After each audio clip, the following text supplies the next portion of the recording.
Absolutely, but I also think that it's dangerous to forgive Pakistani individual governments, any agency.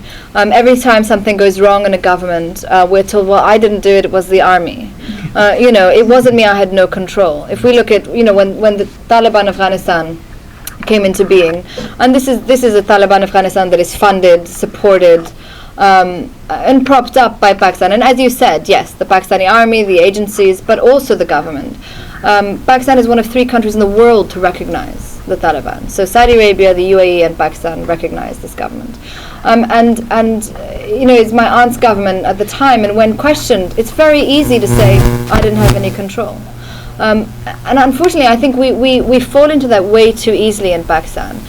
At the same time that the Pakistani government has allowed drones to fly overhead. And we know recently, Bob Woodward's book has spoken to this, that this then CIA Director General said to Asif Zardari, we're going to be bringing drones over. He said, well, look, kill the seniors, you Americans worry about collateral damage, I don't.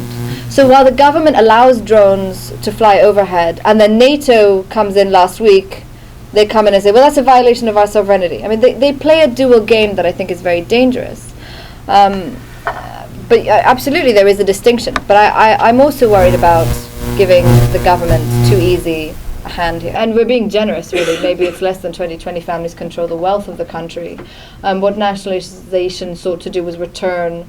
And it did, because if we look now at the pushback and the privatization, the steel mills that were built for the people to share a part in are now controlled by Asif Zardari. They're controlled by Shaukat, what's his name? Aziz, Shaukat Aziz. We're back to one man, one factory, one man, one industry. So I don't see that privatization somehow spurs entrepreneurial growth.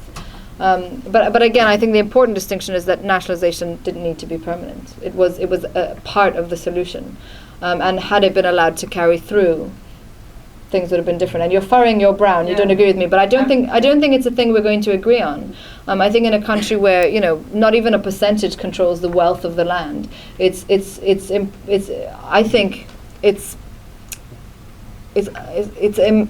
miraculous to think that nationalization wouldn't have helped. But that's me. Okay, I think that concludes tonight's proceedings.